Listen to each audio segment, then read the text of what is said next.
السلام عليكم ورحمة الله. الحمد لله رب العالمين والصلاة والسلام على أشرف المرسلين وعلى آله وصحبه أجمعين. ആദരണീയനായ ബഹുമാന്യനായ നമ്മുടെ മുഖ്യമന്ത്രി ശ്രീ വി.ഡി. സതീശൻ സാർ, ഈടും മറ്റ് സഹോദരന്മാരെ, ദീർഘമായി സംസാരിക്കുന്നില്ല. വളരെ തിരക്കേറിയ ജീവിതത്തിൽ ഒരു അല്പസമയം നമ്മോടൊപ്പം ചെലവഴിക്കാൻ നമ്മുടെ ആദരണീയനായ മുഖ്യമന്ത്രി ഇവിടെ എത്തിയിരിക്കുകയാണ്. അദ്ദേഹത്തിൻ്റെ സാന്നിധ്യത്തിൽ ഈ ഒരു മഹത്തായ പ്രസ്ഥാനത്തിൻ്റെ, അതിന് ദിവ്യമായ പ്രബോധനത്തിൻ്റെ, ഉൾക്കനമുള്ള അതിൻ്റെ ആശയത്തെ കേരളമെമ്പാടും ജനങ്ങളെ ബോധവൽക്കരിക്കാൻ തിരഞ്ഞെടുത്ത ഏതാനും സമയമാണ് ഇപ്പോൾ കേരളത്തിൽ നടക്കുന്നത്. അതിൻ്റെ ഔപചാരികമായ ഉദ്ഘാടന കർമ്മം നിർവഹിക്കുകയാണ്. ദീർഘമായി സംസാരിക്കേണ്ട ആവശ്യമില്ല. നവോത്ഥാനത്തിൻ്റെ മുന്നേറ്റമാണ് ഇതിൻ്റെ തലക്കെട്ട്. ഈ പ്രസ്ഥാനം നവോത്ഥാന പ്രസ്ഥാനമാണ്. കേരളത്തിൽ മാത്രമല്ല, ഇന്ത്യ രാജ്യത്ത് സ്വാതന്ത്ര്യത്തിൻ്റെ മുമ്പടക്കം നവോത്ഥാന പ്രവർത്തനങ്ങളുടെ മുന്നിൽ നടന്ന ഒരു മഹാപ്രസ്ഥാനമാണിത്. മൗലാന അബുൽ കലാം ആസാദ്, ഇന്ത്യയുടെ ഒന്നാമത്തെ വിദ്യാഭ്യാസ മന്ത്രി, മഹാത്മജിയോടൊപ്പം ധന്യമായ ജീവിതം നയിച്ച മഹാപണ്ഡിതൻ, മക്കയിലും മദീനയിലും താമസിച്ച് പഠനം നടത്തുകയും പ്രബോധനം നിർവഹിക്കുകയും ചെയ്ത മഹാരഥൻ, അദ്ദേഹമാണ് യഥാർത്ഥത്തിൽ ഭാരതത്തിലെയും മുജാഹിദ് പ്രസ്ഥാനത്തിൻ്റെ ഈ നവോത്ഥാന പ്രവർത്തനങ്ങളുടെ മുന്നിൽ നടന്ന ഏറ്റവും അതിശക്തനായ നേതാവ് എന്ന് നമുക്കറിയാം. അദ്ദേഹത്തിൻ്റെ മരണം വരെ ദീർഘമായ ദശാബ്ദങ്ങൾ ഇന്ത്യയുടെ വിദ്യാഭ്യാസ മന്ത്രിയായി അദ്ദേഹം നിന്നു. വിശുദ്ധ ഖുർആനെ ലോകത്തിന് പരിചയപ്പെടുത്തിയ, അറബി ഭാഷ കഴിഞ്ഞാൽ ലോകത്ത് ഏറ്റവും പ്രസിദ്ധമായ ഉറുദു ഭാഷയിൽ മുസ്ലിം സമൂഹം സംസാരിക്കുന്ന, ഏറ്റവും കൂടുതൽ ആളുകൾ സംസാരിക്കുന്ന ഉറുദു ഭാഷയിൽ തർജുമാനുൽ ഖുർആൻ എന്ന് പറയുന്ന ഖുർആന്റെ വിശദീകരണം ഈ സമൂഹത്തിന് നൽകിയ മഹാപണ്ഡിതനാണ് മൗലാന അബുൽ കലാം ആസാദ്. മഹാത്മജിയോടൊപ്പം, പണ്ഡിറ്റ് ജവഹർലാൽ നെഹ്റുവിനോടൊപ്പം, ഇന്ത്യക്ക് സ്വാതന്ത്ര്യം നേടിയ ഉന്നത വ്യക്തിത്വങ്ങളോടൊപ്പം അതിൻ്റെ മുന്നിൽ നടന്ന ഒരു മഹാരഥനായിരുന്നു അദ്ദേഹം. അദ്ദേഹത്തെ ഞാൻ അനുസ്മരിക്കുന്നത് ഇന്ത്യൻ നാഷണൽ കോൺഗ്രസിൻ്റെ ഏറ്റവും ഉയർന്ന നേതാവായി മഹാത്മജിയും പണ്ഡിറ്റ്ജിയും എല്ലാം ആദരവോടെ കണ്ടിരുന്ന ആ മഹാപണ്ഡിതൻ മുസ്ലിം സമൂഹത്തിന് പ്രത്യേകമായ ബോധവൽക്കരണം നടത്തിയിട്ടുണ്ട്. സ്വാഭാവികമായി ഏതൊരു പ്രസ്ഥാനത്തിനും, ഏതൊരു ആദർശത്തിനും, ഏതൊരു രാഷ്ട്രീയത്തിനും സംഭവിക്കുന്നത് പോലെ അതിന് പോരായ്മകൾ സംഭവിക്കാറുണ്ട്. അതിൽ ഋജുവായ അതിൻ്റെ മാർഗത്തിൽ നിന്ന് വ്യതിചലിപ്പിക്കുമാറുള്ള ചോരണങ്ങൾ സംഭവിക്കാറുണ്ട്. അതിനെതിരെയുള്ള നിരന്തരമായ ബോധവൽക്കരണമാണ് എല്ലാ രംഗത്തും ആവശ്യമുള്ളത്. ഒരു കൊച്ചുമുറി നാം ഓഫീസായി ഉപയോഗിക്കുന്ന സ്ഥലത്ത് കടന്നു വന്നാൽ ആ ഓഫീസ് ഉപയോഗിക്കുന്ന ഒരു മനുഷ്യൻ്റെ ജീവിതം ആ ഓഫീസിൻ്റെ പരിസരത്തിലൂടെ കാണാൻ കഴിയും. നമ്മുടെ വീട്, നാം താമസിക്കുന്ന വീട്, ആ വീടിൻ്റെ ഉമ്മറത്ത് കയറി വന്നാൽ ആ വീട്ടിൽ ജീവിക്കുന്നവരുടെ സംസ്കാരവും അവരുടെ കാര്യങ്ങളിലുള്ള അവബോധവും മറ്റു കാര്യങ്ങളെല്ലാം പ്രകടമായി നമുക്ക് കാണും. അതേ പ്രകാരമാണ് മതം എന്ന് പറയുന്നതും നവോത്ഥാന ശ്രമങ്ങൾ എന്ന് പറയുന്നതും. ഇന്ത്യ രാജ്യത്ത്, ലോകത്ത് ഇത്രയധികം വൈവിധ്യങ്ങൾ മതത്തിൽ, വിശ്വാസങ്ങളിൽ, ആചാരങ്ങളിലുള്ള ഒരു പ്രദേശമില്ല.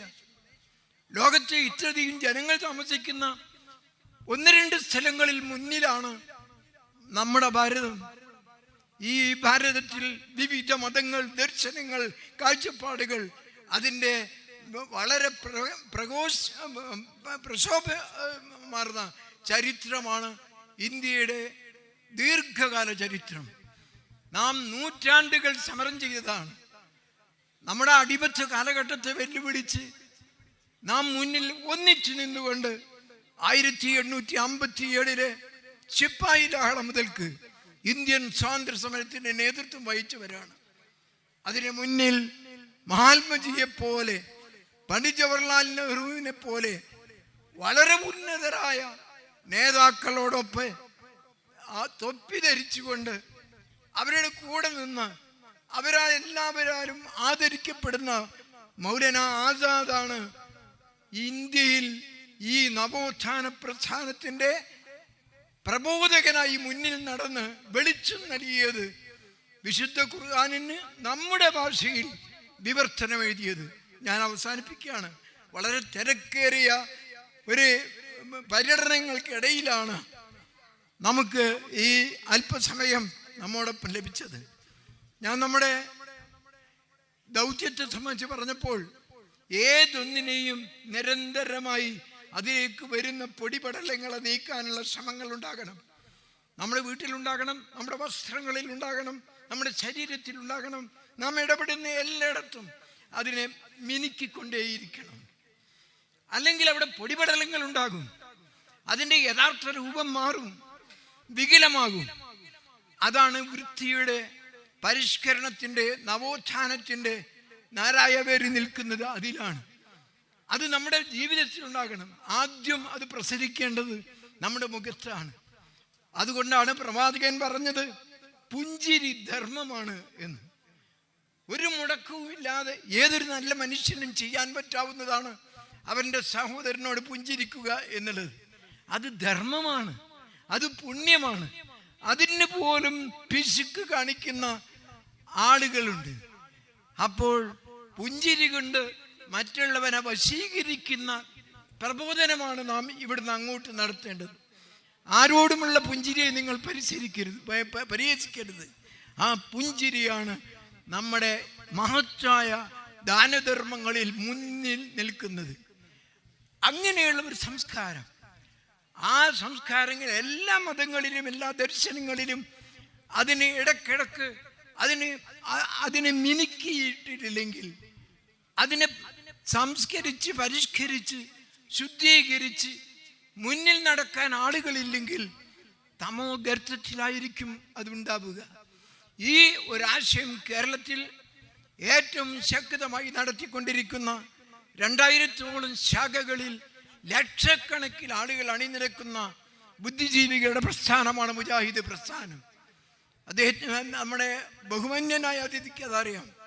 അദ്ദേഹം ഞങ്ങളോടൊപ്പം എത്രയോ ദീർഘകാലത്തെ ബന്ധമുണ്ട്. ഈ മുഖ്യമന്ത്രി ആയതിനു ശേഷമുള്ള ബന്ധമല്ല. ഞാൻ അദ്ദേഹവുമായി ബന്ധപ്പെടുന്നത്, ഏറ്റവും അടുത്ത ബന്ധം ആരംഭിക്കുന്നത് കഴിഞ്ഞ ഇതിന് മുമ്പ് നടന്ന ഏറ്റവും നമ്മളെ വേദനിപ്പിക്കുന്ന ഒരു വെള്ളപ്പൊക്കത്തിൻ്റെ സന്ദർഭത്തിലാണ്.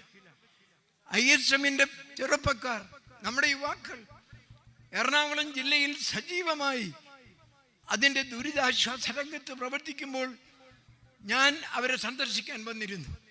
വന്നപ്പോൾ എനിക്ക് കാണാൻ കഴിഞ്ഞത് നമ്മുടെ സതീശൻ സാർ, അദ്ദേഹം അന്ന് മുഖ്യമന്ത്രിയൊന്നുമല്ല, പക്ഷേ സാധാരണക്കാരെ വേഷം ധരിച്ചുകൊണ്ട് അദ്ദേഹത്തിൻ്റെ നിയോജക മണ്ഡലത്തിൽ അദ്ദേഹത്തിന് ത്യാഗപൂർണമായ നേതൃത്വപരമായ പങ്ക് വഹിച്ചുകൊണ്ട് അദ്ദേഹം അവിടുന്ന് സ്ഥലമുറപ്പിച്ചിട്ടുണ്ട്. പല പ്രവർത്തനങ്ങളിലും പങ്കെടുക്കുകയാണ്. ഞങ്ങളൊരു വീട് വെച്ച് നൽകുന്നുണ്ട്. ആ സദസ്സ് അദ്ദേഹം സാധാരണക്കാരനെ പോലെ വന്നിരുന്നത് ഞാൻ ഓർക്കുന്നു. ഞങ്ങളുമായി സംസാരിച്ചു. അതിന് തൊട്ടടുത്തുള്ള ഒരു ക്ഷേത്രം ഒന്നിച്ച് ചളിയിൽ മുങ്ങി നിൽക്കുകയാണ്. അദ്ദേഹത്തിൻ്റെ മണ്ഡലത്തിലാണ്. ഞാനിപ്പോഴും അത് ഓർക്കുന്നു. നമ്മുടെ ISMന്റെ പ്രവർത്തകന്മാർ വന്ന് എന്നോട് ചോദിച്ചു, ഞങ്ങൾ ഈ വീടുകളെല്ലാം ശുദ്ധീകരിക്കുകയാണ്, നടുവിൽ ഒരു ക്ഷേത്രമുണ്ട്, എല്ലാം വെള്ളത്തിൽ മുങ്ങി നിൽക്കുകയാണ്, ഞങ്ങൾ എന്ത് ചെയ്യണം? എന്താലോചിക്കാൻ ഇറങ്ങുക നിങ്ങൾ. ആ ക്ഷേത്രവും പരിസരവും എല്ലാം നമ്മുടെ ISMന്റെ കുട്ടികൾ അത് വൃത്തിയാക്കി എല്ലാ പ്രവർത്തനങ്ങളും മാതൃകാപരമായി നടത്തുമ്പോൾ നമ്മുടെ വീട് ദാനം ചെയ്യുന്ന ആ സന്ദർഭത്തിൽ അദ്ദേഹം അതിനെ പ്രോത്സാഹിപ്പിച്ചുകൊണ്ട്, അതിനെ ഏറ്റവും അധികം പ്രശംസിച്ചുകൊണ്ട് ഈ പ്രസ്ഥാനത്തെ പരിചയപ്പെടുത്തുകയുണ്ടായി. മറക്കാൻ കഴിയാത്ത ഒരു ആദരവ് ആ പ്രവർത്തനങ്ങൾക്കും അതിൻ്റെ തുടർച്ചയായി ഒരു സാധാരണക്കാരനായി നിന്നുകൊണ്ടുള്ള അവിടുത്തെ സേവനങ്ങൾക്കും മാതൃകയായി എനിക്ക് കാണാൻ കഴിഞ്ഞു. ഇതൊരിക്കലും പുകഴ്ത്തലല്ല, ഒരു മഹത്തായ സേവനത്തെ എടുത്തു പറയുക അത് ആവശ്യമാണ്. ഖുർആൻ പറയുന്ന അതാണ്. ദൈവിക അനുഗ്രഹങ്ങൾ നിങ്ങൾക്ക് ലഭിക്കുമ്പോൾ അത് ജനങ്ങൾ അറിയണം. നിറഞ്ഞ പ്രവർത്തനങ്ങളാണ് അവിടെ കണ്ടത്. ആ പ്രവർത്തന മേഖലയിൽ അദ്ദേഹം കാണിച്ച അത് പിന്നീട് ഞങ്ങളുടെ നിരന്തരമായ ബന്ധത്തിന് നിമിത്തമായി, കാരണമായി. അദ്ദേഹം പലയിടത്തും വന്നു. കോഴിക്കോട് നഗരത്തിൽ വന്നാൽ നമ്മൾ അന്വേഷിക്കും, ഈ പ്രസ്ഥാനത്തിൻ്റെ പ്രവർത്തകരുമായി കാണും. അദ്ദേഹം നമ്മുടെ സ്ഥാപനങ്ങളിലെല്ലാം വന്നിട്ടുണ്ട്. അവിടെയെല്ലാം വളരെ ഉജ്ജ്വലമായ വ്യക്തിത്വം പുലർത്തിക്കൊണ്ട്, ഞാനൊരു രാഷ്ട്രീയ നേതാവിനെ വർണ്ണിക്കുകയല്ല, സാമൂഹ്യ രംഗത്ത് വേരുറച്ച മാതൃകാപരമായി. അതുകൊണ്ടാണ് കേരളം മറ്റു രാഷ്ട്രീയ ചുവയിലേക്കൊന്നും ഞാൻ കിടക്കുന്നില്ല. ഈ കഴിഞ്ഞ സന്ദർഭങ്ങളിൽ ഇവിടെ ഉണ്ടായിട്ടുള്ള എല്ലാ ചലനങ്ങളും അറിയാവുന്നവരാണ് നാം. പക്ഷേ അതിനെല്ലാം തെളിഞ്ഞ് അധികാരത്തിലേക്ക് അദ്ദേഹം വന്നതും വിനയപൂർവ്വം സ്വീകരിച്ചതും ഇന്ന് മാതൃകാപരമായി കേരളത്തെ ഭരിക്കുന്നതും നാം ഇന്ന് കാണുകയാണ്. ഈ പ്രസ്ഥാനം ഒരു രാഷ്ട്രീയ പ്രസ്ഥാനമല്ല. ഈ പ്രസ്ഥാനത്തിൽ വിവിധ രാഷ്ട്രീയ അഭിപ്രായങ്ങളുള്ള ആളുകളുണ്ട്. പക്ഷേ നന്മയെയും അതുപോലെ പുണ്യത്തെയും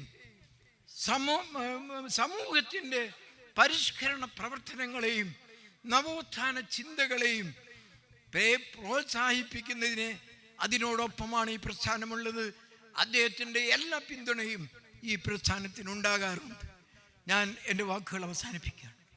നവോത്ഥാന രംഗത്ത് എല്ലാ മതങ്ങളിലും ഇത് ഉണ്ടായിട്ടുണ്ട്. സ്വാമി വിവേകാനന്ദൻ ലോകത്തെമ്പാടും ഇന്ത്യയുടെ സംസ്കാരത്തിൻ്റെ പൊലിമ കാണിച്ചു കൊടുക്കുകയുണ്ടായി. അതുപോലെ ഇവിടെ തന്നെ ശ്രീനാരായണ ഗുരു വരുത്തിയ പരിവർത്തനങ്ങൾ, നവോത്ഥാന ചിന്തകൾ എത്ര വലുതായിരുന്നു. ആ കാലഘട്ടത്തിൽ വക്കം അബ്ദുൽ ഖാദർ മൗലവി മുസ്ലിം സമൂഹത്തിൽ നടത്തിയ പരിഷ്കരണവും നവോത്ഥാനവും എത്ര വലുതാണ്. അതുപോലെ എല്ലാ വിഭാഗം ആളുകളിലും സാന്ദർഭികമായി ഞാൻ ഓർക്കട്ടെ, നമ്മളിതൊക്കെ പറഞ്ഞു വളർന്നിരിക്കുന്നു എന്ന് പറയുമ്പോഴും മിനിഞ്ഞാന്ന് നടന്ന ഒരു സംഭവം, ഈ 2-3 ദിവസങ്ങൾക്ക് ഉള്ളിൽ നടന്ന ഇന്ത്യക്ക് സ്വാതന്ത്ര്യം നേടിക്കൊടുത്ത മഹാത്മജിയുടെ സംഘടനയുടെ ഇന്ന് ഇന്ത്യയിലെ ഏറ്റവും വലിയ നേതാവായ അതിൻ്റെ പ്രസിഡന്റ് അദ്ദേഹം കടന്നു എന്ന ഒരു സ്ഥലം ശുദ്ധികലശം നടത്താൻ ഒരു വിഭാഗം ആളുകൾ ആവശ്യപ്പെട്ടു എന്ന് പറഞ്ഞാൽ നമ്മുടെ നവോത്ഥാന ശ്രമങ്ങൾ നിർത്തിവെക്കാനായിട്ടുണ്ടോ? നമ്മൾ ശബ്ദമിടണം.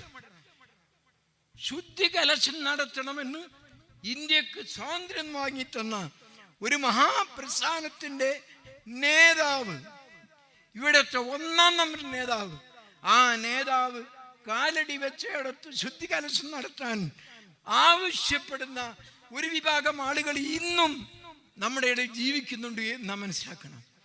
നവോത്ഥാന പ്രവർത്തനങ്ങളുടെ പ്രസക്തി അവിടെയാണ്. സമാധാനത്തോടുകൂടെ, വിപ്ലവത്തോടുകൂടെയല്ല, സമാധാനത്തോടുകൂടെ ഈ ബോധവൽക്കരണം ആവശ്യമാണ്. എല്ലാ മതങ്ങളിലും ആവശ്യമാണ്. അയ്യങ്കാളിയുടെയും എല്ലാം ആ പ്രബോധന അതിൻ്റെ ആശയങ്ങൾ നാം ഓർക്കണം. ഞാൻ അവസാനിപ്പിക്കുന്നു. ഈ ഒരു മഹത്തായ നമ്മുടെ കൂട്ടായ്മ കേരളത്തിലൊട്ടാകെ ജില്ലാതലത്തിൽ വരുന്ന നവോത്ഥാന കൂട്ടായ്മകളുടെ തുടക്കമാണ്. ഇതിന് ഏറ്റവും അനുയോജ്യനായ നമ്മുടെ ബഹുമാന്യനായ മുഖ്യമന്ത്രിയെ ഇത് നിർവഹിക്കാൻ, ഇതിൻ്റെ ഉദ്ഘാടനം നിർവഹിക്കാൻ നമുക്ക് ലഭിച്ചു എന്നുള്ളത് മഹാഭാഗ്യമായി ഞാൻ കരുതുന്നു. അദ്ദേഹത്തെ ആദരപൂർവ്വം സംഘടനയ്ക്ക് വേണ്ടി സ്വാഗതം ചെയ്യുകയാണ്. നിങ്ങളൊക്കെ എല്ലാവരും സ്വാഗതം ചെയ്തുകൊണ്ട് ഞാൻ എൻ്റെ വാക്കുകൾ അവസാനിപ്പിക്കുന്നു. അസ്സലാമു അലൈക്കും വറഹ്മത്തുള്ളാഹി വബറകാതുഹു.